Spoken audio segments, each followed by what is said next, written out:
Hi, welcome to the video. I'm Dame, this is DameOver, and welcome to episode 4 of Dame's Discourse, where my live stream chat give me something to talk about, and we go ahead and do it. And I ramble for a few minutes, and today's topic is given to us by Liquid Yeti, the puddle that is a Yeti, the one and only, and it is why silly games, or being silly within games, and basically the whole playfulness of video games, why it's so important, and why it should be an element that people take into account. I'm also playing Battlefield 1 at the moment, trying to dodge being blown up by a tank. I'm gonna die.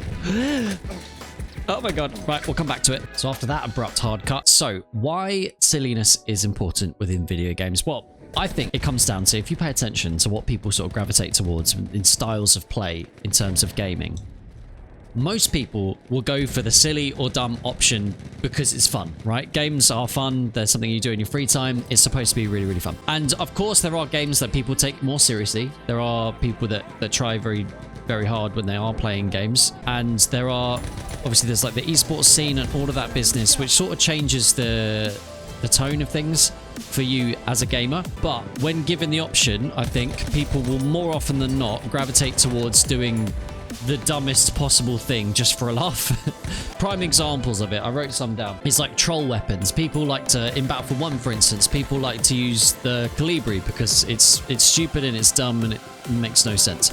There's the Liberator in Battlefield 5. Again, something that's really fun and silly. The lunge mine in BF5, while it does actually have some in-game use as well, is also really, really stupid and fun. I'm trying to get this guy out of here. I want to save you. I did it. I'm the hero. And Liquid Yeti has just said in the chat, it feels like there's not enough silly options in games that used to be silly, like Battlefield 2042 compared to Battlefield 4. Yeah, totally. Rocket riding in Fortnite, again, really, really fun. And like Cyberpunk, if you give anyone the chance to be, like, to have a character model that is naked and can have ridiculous proportions, they will do it. Like, only in Battlefield moments, while they are also really cool, generally just come from people trying to push the boundaries of what's capable within the game, like finding what is possible and trying to take that to the next level, which is all part and parcel of the same thing. Being able to discover how far you can push things and still be successful within the context of the game is incredibly fun, and it is silly.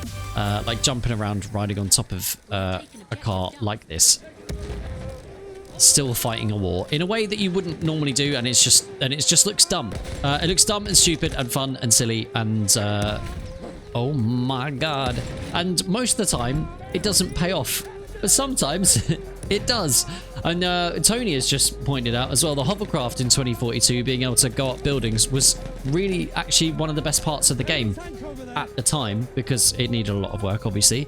But then they fixed it and took it out, and everyone was really sad.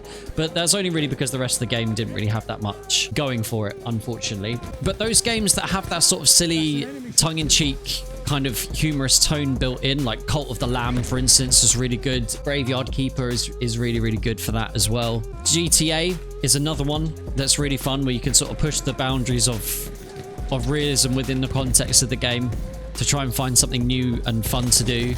But they've also, like, hover bikes and stuff in a game like GTA 5 is ridiculous, but also incredibly fun. And that's where, like, modding comes into games as well, as it adds a lot of different ways to play. And if you look at the dialogue options in, like, more adventure games or RPG, if you look at the dialogue options for Baldur's Gate 3, generally the funniest ones are just, like, the dumbest ones. And they guaranteed, because it's supposed to be stupid and funny, which is what people will gravitate towards, like I mentioned before, they guaranteed almost every single time that there was going to be a dialogue option within Baldur's Gate 3 that would just make you laugh, just because it was so stupid. And I think that's brilliant. Like, actually paying attention to what people really like and what they are going to try and gravitate towards in terms of what they will like personally, and use that to keep everyone engaged in the game and keep them coming back for more. especially games that have that sort of replayability. Because video games are supposed to be some sort of escapism. I think you're supposed to be able to experience things that you wouldn't experience in life normally, in a way that you wouldn't experience it normally. I think there's a lot of success with those games that are more on the silly side, or at least pander to that side of gamers. Especially casual gamers, they want to get on and have a good time and maximize the amount of fun. So that's what I think we as gamers try and look for. And if there is a dumb option that will make you giggle, you're going to go for it. So I think a lot of that is missing from lots of different games. Battlefield, for instance, is one that absolutely does miss that. And it has been missing for quite a while. And I guess with 2042, they tried to do it with the specialists and the dialogue and like the post-round dialogue that came through, which was just really annoying, and I'm so glad they got rid of it. And Call of Duty kind of leans towards that a little bit. We spoke about it the other day on stream about how the skins don't really match the aesthetic of the game, but I think they have sort of gone towards that idea of trying to make it silly and enjoyable, because where people really love Fortnite, for instance, is because it's goofy. And like Apex Legends, again, also a little bit goofy. But video games, I think, need to have some sort of like humorous, silly vibe to them to become really successful, and for people to really like find them really fun.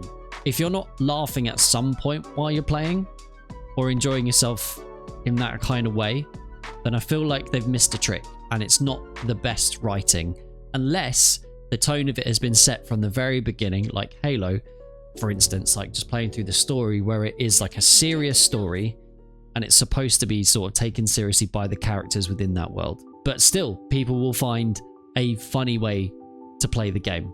But yeah, Jack has just put in the chat, goof equals fun for most people.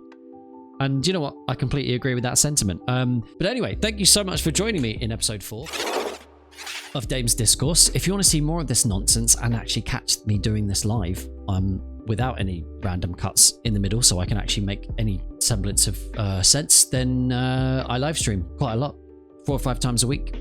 Playing lots of different games, centered on Battlefield quite a lot of the time, but it's just because it happens to be that way. Thank you so much for coming and joining me. Liquid, thank you so much for the idea, and don't forget to like, sub, do all those lovely positive things. Hopefully I'll catch you on the live stream this time. Over. Peace!